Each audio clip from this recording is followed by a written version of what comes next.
Hey, it's Russ, and that is Lauren, and this is our weekly music discussion video here on the Infectious Groove music channel. We do a series on this channel called 5 Songs to Start With, where normally we get all up on our high horse and we say, hey, if you're going to listen to this artist, we think these are the first 5 songs you should listen to.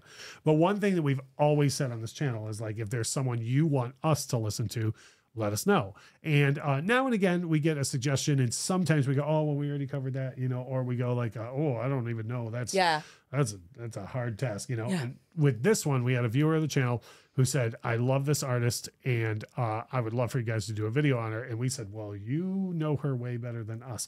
So this one's kind of, as Michael Scott would say, oh, how the turntables. We had a viewer of our channel, thank you, Jesse, gave us a list of 5 Regina Spektor songs to start with. Now, full disclosure, he gave us like 30. Yeah. And then I went with the first 5. I just said, here's the first 5. And in his defense, he was like, I just love her so much that I can't even close to narrow this down. And to that point, the first 5, and I'll get into this when I get to it, this is a diverse group of songs. Well, and he said that in the list that he sent, like, it gets increasingly wild. So that's why I was like, we should start with these 5. Yeah. So what's interesting about this is you're going to hear, which I tasked Lauren with this because she's way better at active listening to new material than I am. You know this, like 6 months after a song comes out, I'm like, oh, you know, like when something's new, I can't lock on to it, concentrating. So that's why I assigned her this and said, please do this for us. But then here's the reason why she listened to this and gave notes for each song. I wrote them down. She did. So today, instead of us going, here's the first 5 songs you should listen to, you're going to get a list of songs from a Regina Spektor fan who absolutely loves her works, and then Lauren's thoughts on it.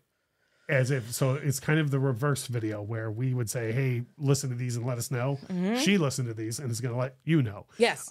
So the first song is a song called Genius Next Door. Yes, it's from 2009. And it's musically, it's very simple. It's like an arpeggio-driven piano kind of thing. And, you know, as a keyboard person, I like a lot of the piano stuff that Regina Spektor does. Lyrically, I ended up going down a bit of a rabbit hole on this one because there's lots of theories as to what the song actually means. Oh, that's fun. Is it literal or is it figurative? I'm just going to tell you what I wrote down. Lots of theories about what the lyrics mean. Is it literal or metaphor? Definitely haunted either way. Yeah. Drowning in a lake. That's what I wrote down. Yeah. Because basically what it gets at is, like, there's, you know, a lake in this town and, like, everybody's kind of familiar with it. And there's theories about if you do a certain thing, you could go down deep and, like, not die. Right. But then the genius next door is like, well, all these drunk people are the ones dying. I'm going to go do it sober. Spoiler.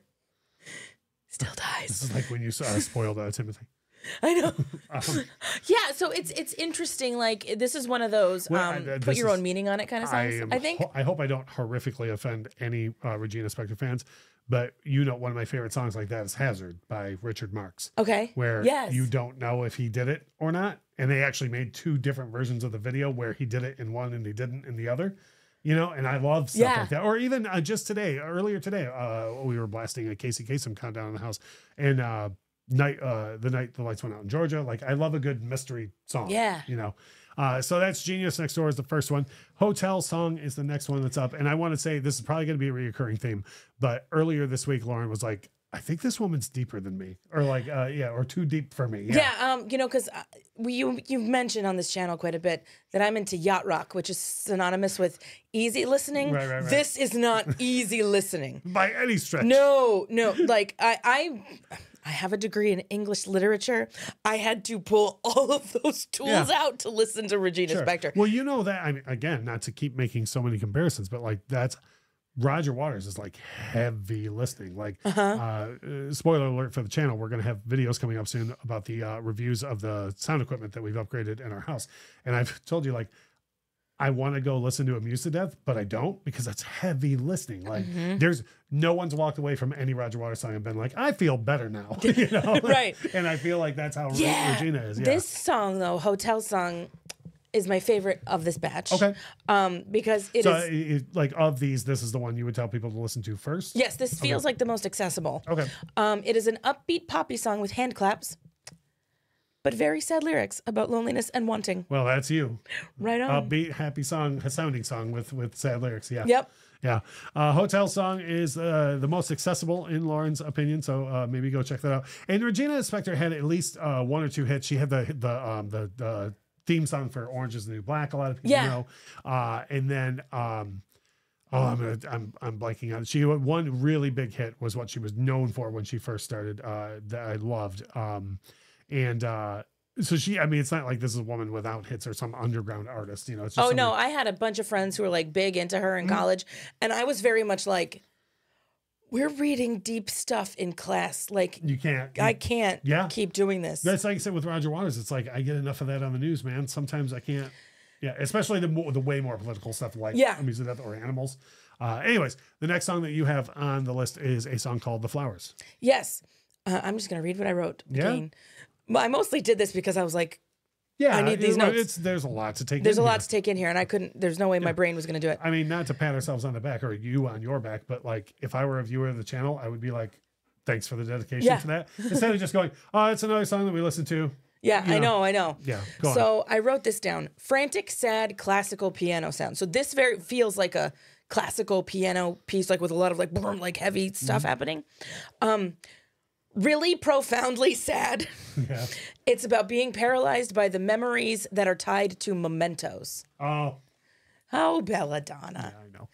So like it's being paralyzed about you can't get rid of the stuff because of the memories tied to this stuff. Yeah. And I'm like, this is a relatable song. Yeah. Says the woman with closets full of boxes. Yeah. We talk about this on a regular basis. I say things like, can we throw out that whole closet full of stuff? And she says things like, not yet. And I say, but we haven't touched them in 2 years. So The Flowers was number 3. Now, I assume I'm pronouncing this correct. The next song to me looks like Lacrimosa. Yes. Okay. The title technically refers to the Virgin Mary weeping as part of the Requiem Mass. So Requiem Mass. This is not light listening. No. Yeah. No. If there's a reoccurring theme in this video, this is great music that is for a heavy heart. Yes. So like the likes of like Mozart and Verdi did Requiem Masses, and this is part of that. But lyrically then she goes with Roman mythology because there's a lot of talk about Icarus flying too close to the sun. Can you read my last line of my notes just here? Hurts my brain, this one. Yeah. And now I want to say too, this is all complimentary. Like, I hate to keep making the Roger Waters comparison, but it's the best I can do. It's the most that I know like that. You've heard me say, okay, now this next song is like sad and deep, and you're like, I know, but you said that about the last one. I'm like, no, this one's worse than that one. Yeah. This next one, I'm going to try Après-moi. Oh, so that song title is classier than me. Yeah, it just means after me. Yeah, I know, but still. All français. And so, heavy and dark. Yep. Yeah. Yep. Big bombastic piano includes a verse in Russian by poet Boris Pasternak. And then this song feels like it's the kind of the most personal to her as far as her culture and heritage goes, because it's about being strong against adversity. And it sounds like it's mocking Russian imperial marches. So it sounds like that, but it's like, we're going to, in Soviet Russia, blah, blah, blah. It's that kind of thing, but it's like standing up against that. And maybe the title refers to Louis XV because he said, after me come the floods. Yeah, that's fine. Which is, and in French, it's après moi, somebody blah, blah, blah. I don't want to get too specific here, but if you're the person who suggested this list to us, maybe tell us if you know in the comments below. Here's the thing, like. What's fun about this for me, for this list, is that even though there was only the one that's like directly in your wheelhouse, it's like, this sounds happy, but it's not. There's so much here that you were like, for example, if all you'd ever heard was the big single she was known for, or the theme from Orange is the New Black, I don't think you would have known that this artist is capable of all of these things. Yeah, right. That's true. This was all over the place. I mean, I kept saying deep and sad, but it's so diverse in what, how she's tackling and doing that. The person that gave us this list was like, that's the surface. Like, it gets more. Yeah. Yeah. So. Yeah. So I love that. Yeah. And that's the thing. It depends on what you're looking to do, right? Like, if you're looking to listen to music that you have to really pay attention to, that's going to make you think, that's going to make you want to do research and like look into what could this possibly mean? What is she saying in this other language? What is like, it will take you places that, Easy Lover won't. Right. Yeah. Which like the safety dance shan't. Yeah. So as I said at the top of the video, I think this is cool for this to be a reverse one. And I would love for us to do more like this. I would love for people to be like, you know what about this artist? And we go, we don't know enough. Tell us the first 5 songs we should listen to. We'd love to do that. And to the viewer and friend who gave us this list, thank you.